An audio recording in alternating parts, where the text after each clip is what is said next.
Our selected message is The 2 Talents by Charles Spurgeon. He also, who had received 2 talents, came and said, Lord, you delivered to me 2 talents.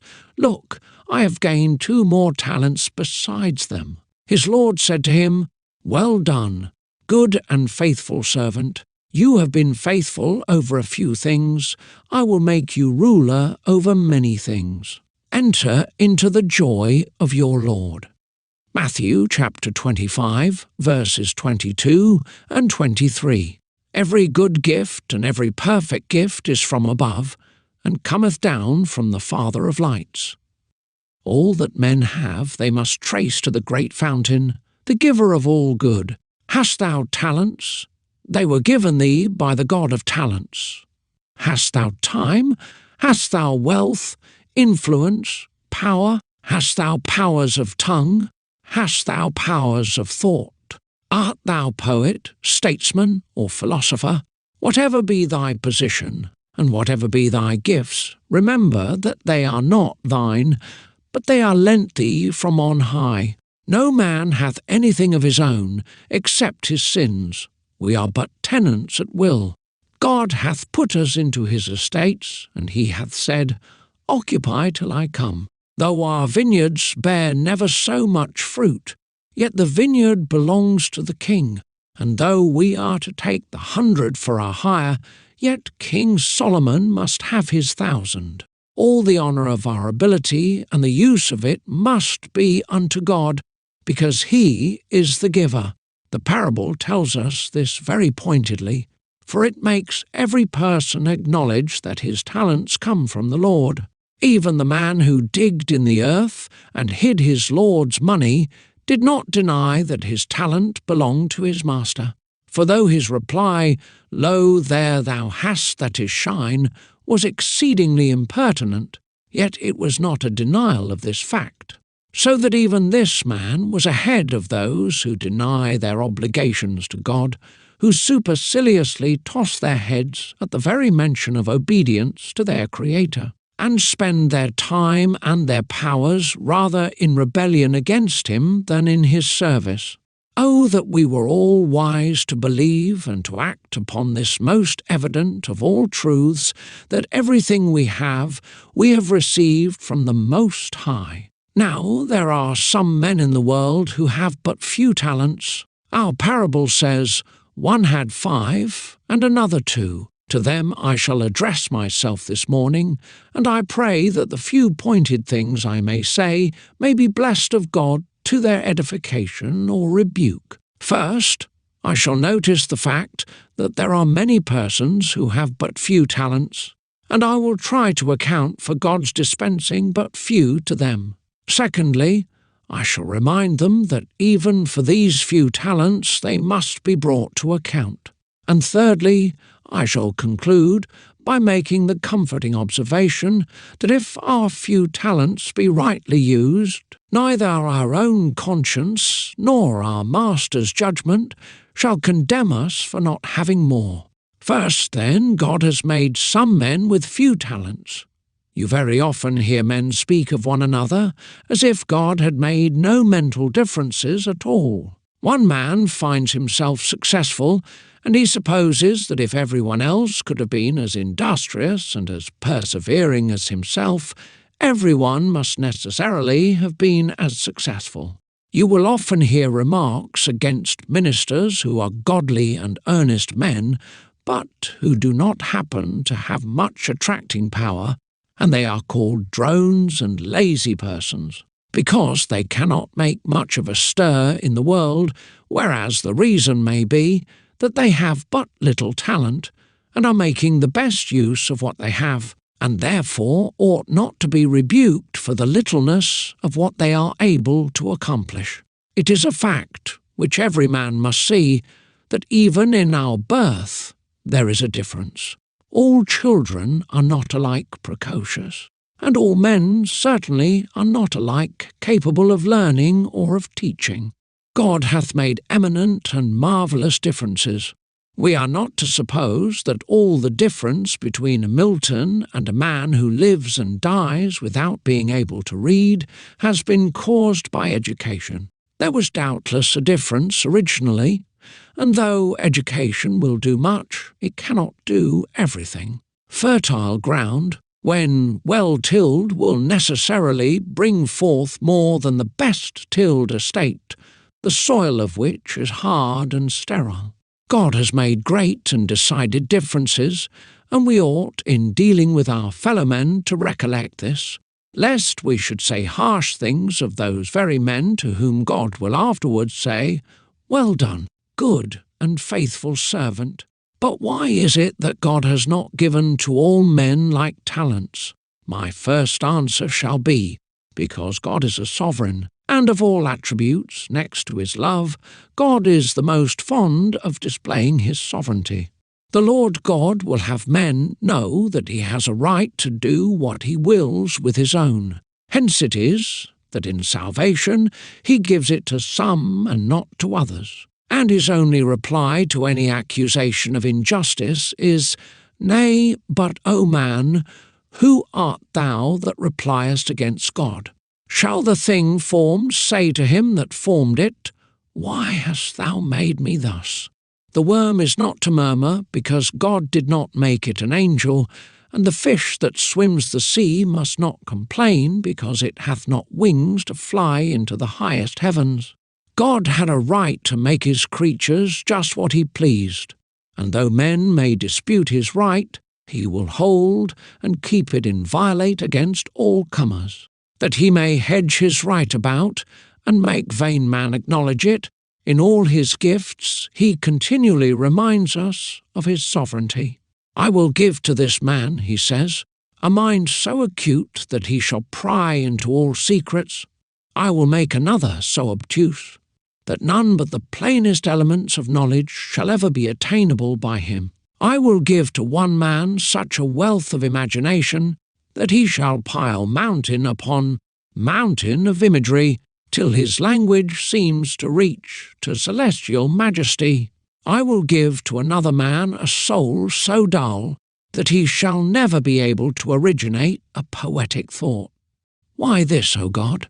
The answer comes back, "Shall I not do what I will with mine own?"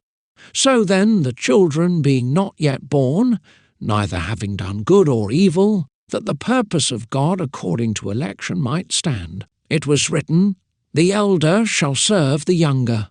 And so it is written concerning men, that one of them shall be greater than another, one shall bow his neck, and the other put his foot upon it. For the Lord hath a right to dispose of places and of gifts, of talents and wealth, just as seemeth good in his sight. Now, most men quarrel with this, but mark, the thing that you complain of in God is the very thing that you love in yourselves. Every man likes to feel that he has a right to do with his own as he pleases. We all like to be little sovereigns. You will give your money freely and liberally to the poor, but if any man should impertinently urge that he had a claim upon your charity, would you give unto him? Certainly not. And who shall impeach the greatness of your generosity in so doing? It is even as that parable that we have in one of the evangelists, where, after the men had toiled, some of them 12 hours, some of them 6, and some of them but 1, the Lord gave every man a penny. Oh, I would meekly bow my head and say, "My Lord, hast thou given me 1 talent? Then I bless thee for it, and I pray thee bestow upon me grace to use it rightly. Hast thou given to my brother 10 talents? I thank thee for the greatness of thy kindness towards him, but I neither envy him nor complain of thee." Oh, for a spirit that bows always before the sovereignty of God. Again, God gives to one 5 and to another 2 talents, because the Creator is a lover of variety. It was said that order is heaven's first law, surely variety is the second, for in all God's works there is the most beautiful diversity. Look ye towards the heavens at night. All the stars shine not with the same brilliance, nor are they placed in straight lines like the lamps of our streets. Then turn your eyes below, see in the vegetable world how many great distinctions there are, ranging from the cedar of Lebanon to the hyssop on the wall, or the moss that is smaller still. See how from the huge mammoth tree, that seems as if beneath its branches it might shade an army, down to the tiny lichen, God hath made everything beautiful, but everything full of variety. Look on any one tree, if you please. See how every leaf differs from its fellow, how even the little tiny buds that are at this hour bursting at the scent of the approaching perfume of spring differ from each other, not two of them alike. Look again upon the animated world. God hath made every creature like unto another. How wide the range, from the colossal elephant to the coney that burrows in the rock, from the whale that makes the deep hoary with its lashings, to the tiny minnow that skims the brook. God hath made all things different, and we see variety everywhere. I doubt not it is the same even in heaven, for there are thrones and dominions and principalities and powers, different ranks of angels, perhaps, rising tier upon tier. One star differeth from another star in glory. And why should not the same rule stand good in manhood? Doth God cast us all in the same mould? It seems not so, for he hath not made our faces alike. No two countenances can be said to be exactly the same, for if there be some likeness, yet is there a manifest diversity. Should minds then be alike? Should souls all be cast in the same fashion? Should God's creation dwindle down into a great manufactory, in which everything is melted in the same fire and poured into the same mould? No, for variety's sake, he will have one man a renowned David, and another David's unknown armour-bearer. He will have one man a Jeremy, who shall prophesy, and another a Baruch, who shall only read the prophesy. One shall be rich as Dives, another poor as Lazarus. One shall speak with a voice loud as thunder, another shall be dumb. One shall be mighty in word and doctrine, another shall be feeble in speech and slow in words. God will have variety, and the day will come when, looking down upon the world, we shall see the beauty of its history, to be mightily indebted to the variety of the characters that entered into it. But a little further. God hath a deeper reason than this.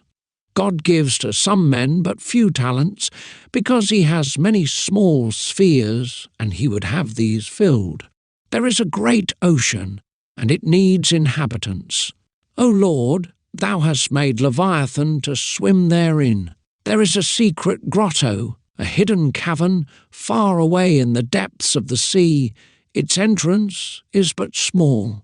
If there were naught but a Leviathan, it must remain untenanted forever. A little fish is made, and that small place becomes an ocean unto it.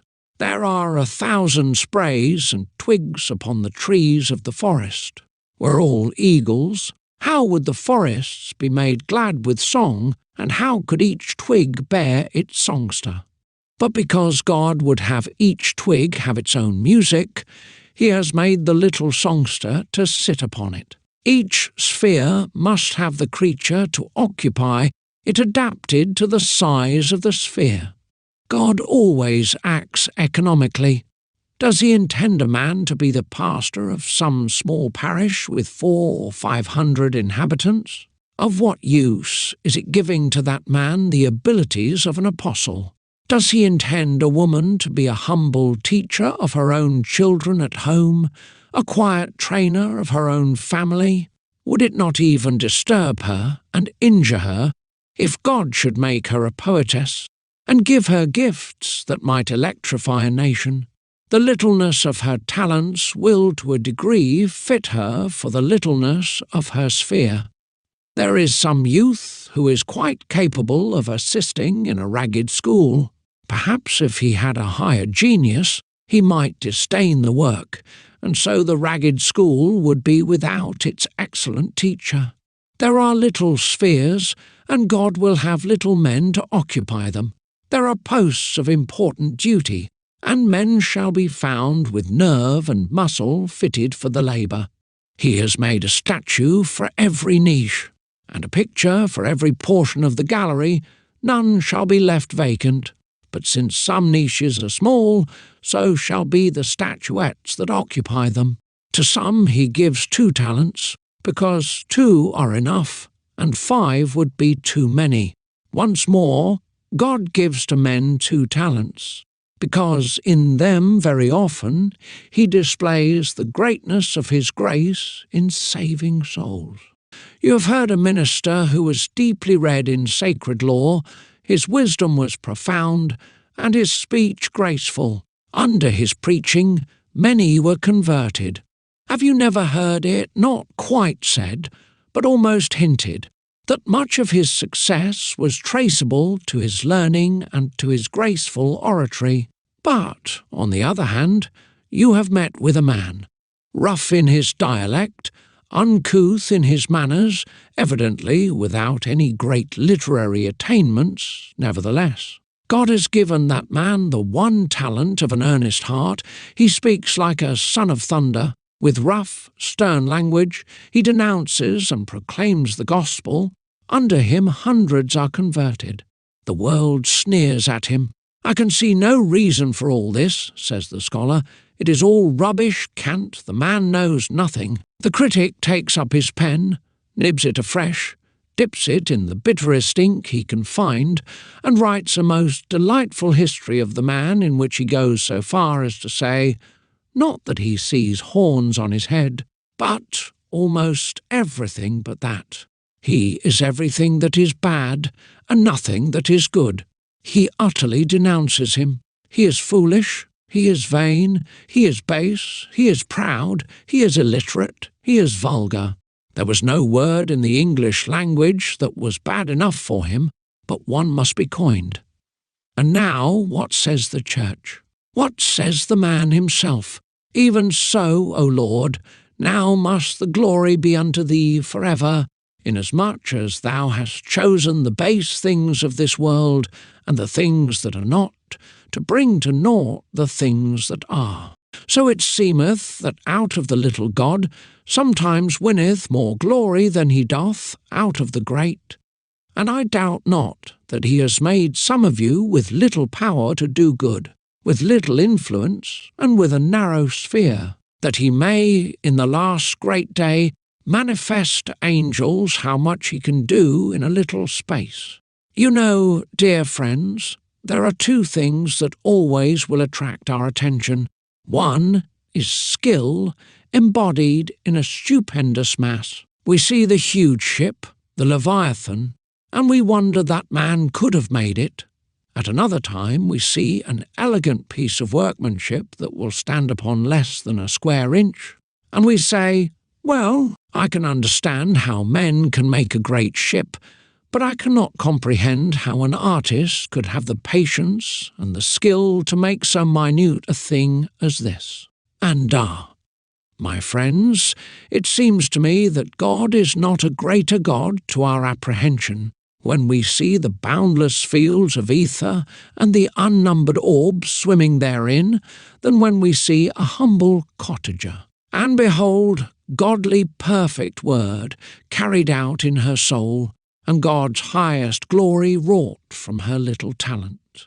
Surely, if in the little man can honour himself as well as in the great, the infinite and the eternal, can most of all glorify himself when he stoopeth to the littleness of mankind. Our second proposition was that even a few talents must be accounted for. We are very apt, when we think of the day of judgment, to imagine that certain characters will undergo a more trying process than others. I know I have often involuntarily said, when reading the history of Napoleon, here is a man of tremendous ability, the world's master, A dozen centuries might be required to produce such another man, but here is a man who prostitutes all his ability to ambition, carries his armies like a destroying deluge across every country, widows wives, and renders children fatherless, not by hundreds but by thousands, if not by millions. What must be his solemn account when he stands before the throne of God? Shall not the witnesses rise up from the fields of Spain, of Russia, of Italy, of Egypt, of Palestine, and accuse the man who, to gratify his own bold ambition, led them to death? But will you please to remember that though Napoleon must be a prisoner at the bar, each of us must stand there also, P., and though our position is not very high, and we have not stood upon the pinnacle of fame, yet we have stood quite high enough to be born under the observation of the Most High, and we have had just ability enough and power enough to have done mischief in the world and to be accountable for it. Oh, said one, I thought that surely in the day of judgment he would pass me by. I have been no Tom Paine. I have not been a leader among low and vulgar infidels. I have not been a murderer. I have not been a prince among sinners. I have not been a disturber of the public peace. What few sins I have committed have taken place quietly. Nobody has heard of them. I don't think my bad example has gone far. Perhaps my children have not been much blessed by my behaviour, but nevertheless mine has been a very small quantum of mischief, too small to have poisoned any one beside myself. I have been, on the whole, so tolerably moral that though I cannot say I have served God, yet my defalcations from the path of duty have been slight indeed. Ah, truly, friends, you may think yourselves never so little, but your making yourselves insignificant will not excuse you. You have had but little entrusted to you. Then the less trouble for you to make use of your talents. The man who has many talents requires much hard labour to use them all. He might make the excuse that he found 5 talents too many to put out in the market at once. You have only one. Anybody can lend out his one talent to interest. It will cost you but little trouble to supply that.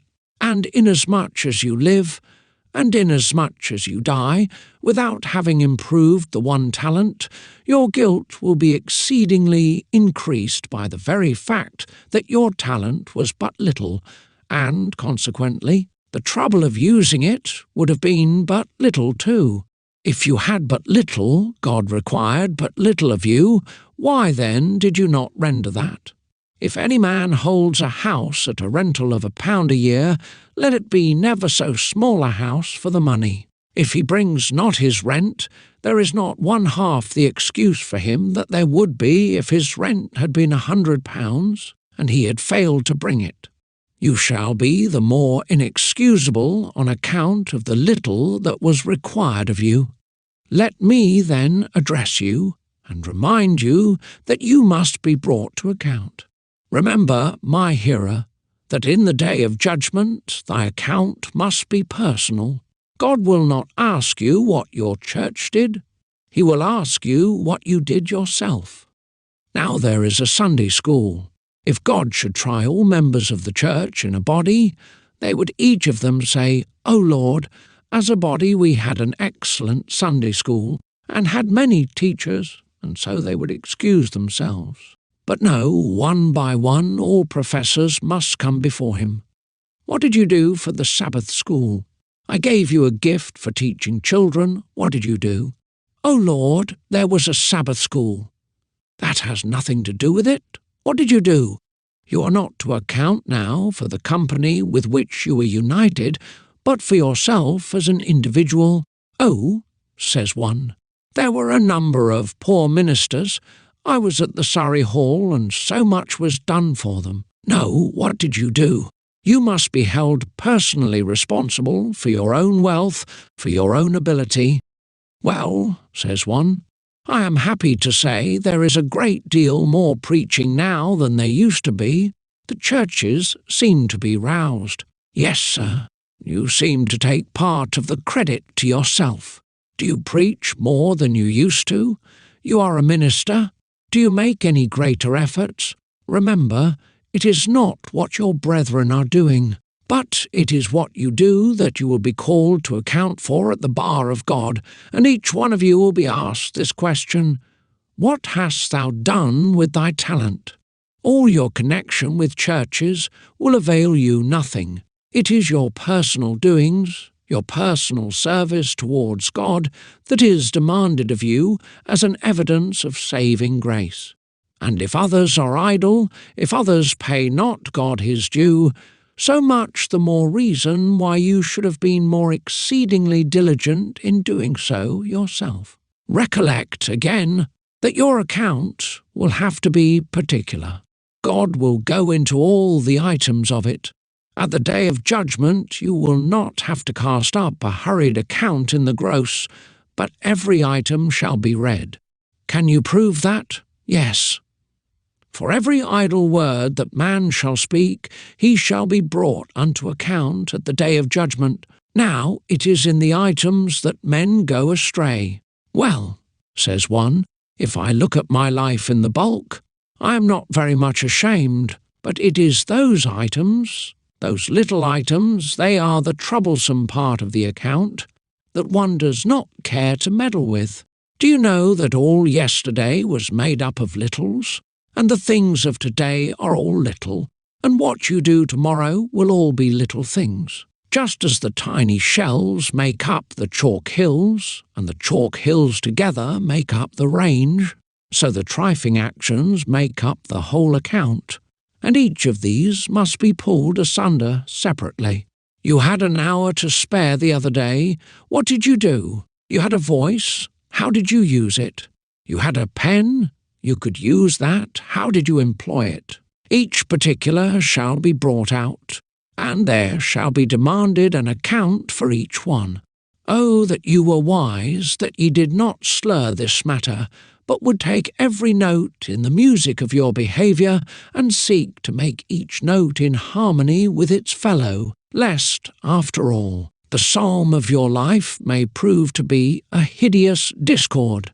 Oh, that ye who are without God would remember that your life is assuredly such that the trial of the last great day must end in your condemnation. Again, that account will be very exact, and there will be no getting off without those little things. Oh, there were a few peccadilloes, and very small matters indeed. I never took stock of them at all, but they will all be taken stock of then. When God comes to look into our hearts at last, he will not only look at the great, but at the little. Everything will be seen into. The pence, sins, as well as the pound iniquities, all must be brought against us, and an exact account given. Again, remember, in the last place, upon this point, that the account will be very impartial at the day of judgment, when all will be tried without any reference to their station. The prince will be summoned to give an account of his talents, and side by side must stand his courtier and his slave. The mightiest emperor must stand at God's bar, as well as the meanest cottager, and all must appear and be tried according to the deeds they have done in the body.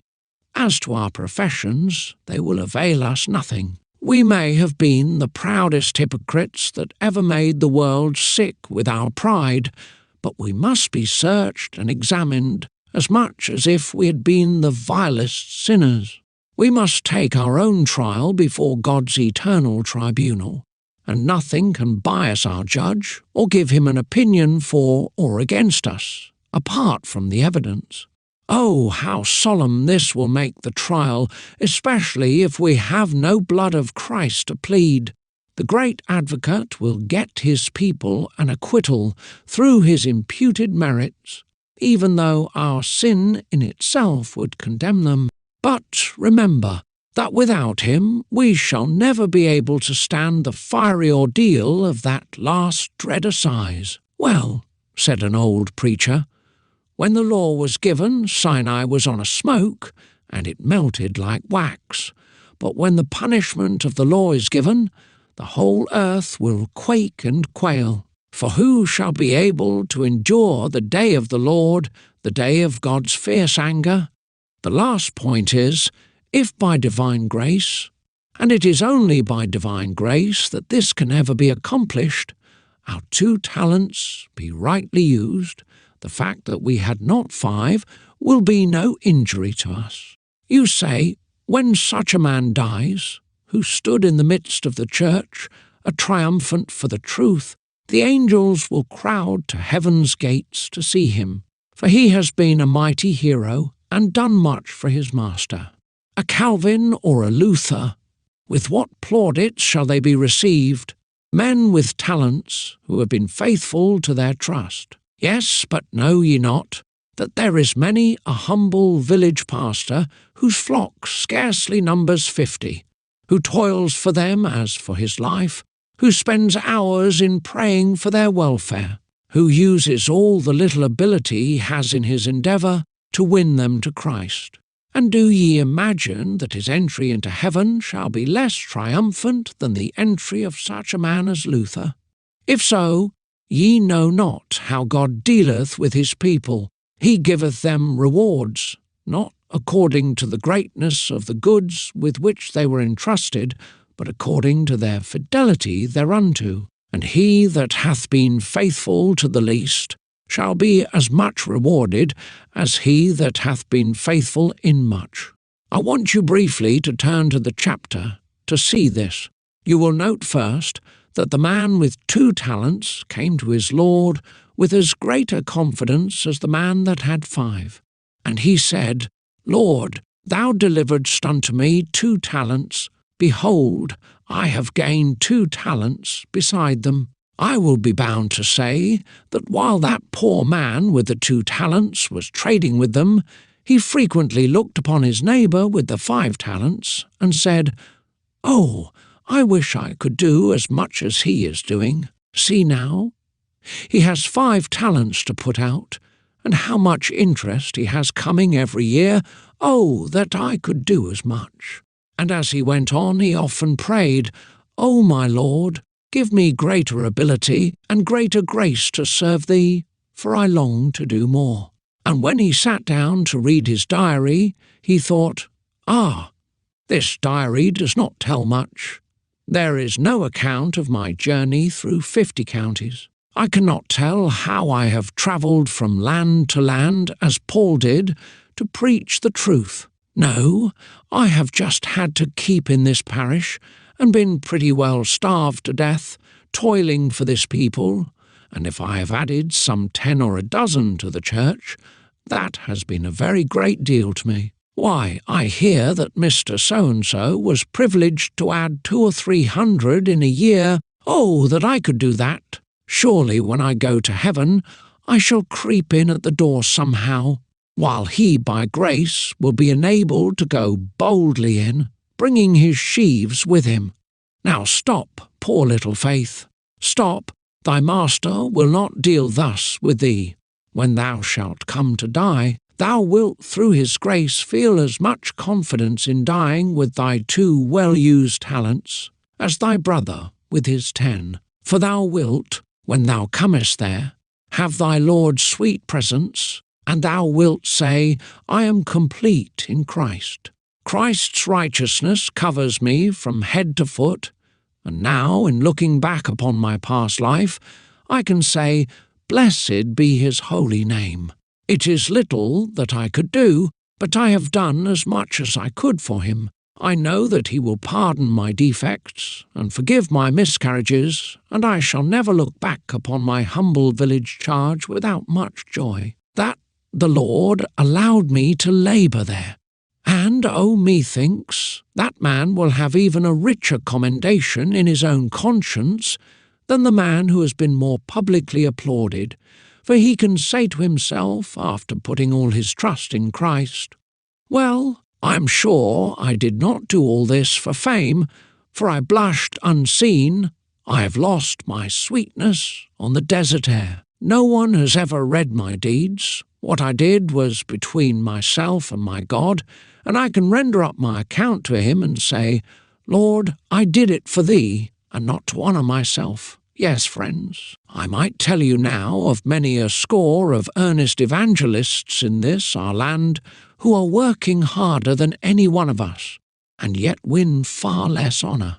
Yes, and I could bring you up many a score of city missionaries whose toil for Christ is beyond all measure of praise, who never got much reward here, nay, rather meet with slights and disrespect. You see the poor man start as soon as he goes from his place of worship today. He has got 3 hours this afternoon to go and spend among the sick, and then you will see him on Monday morning. He has to go from house to house, often with the door slammed in his face, often exposed to mobs and drunken men, sometimes jeered and scoffed at, meeting with persons of all religious persuasions and of no persuasion. He toils on, he has his little evening meeting, and there he gets a little flock together and tries to pray with them, and he gets now and then a man or a woman converted, but he has no honour.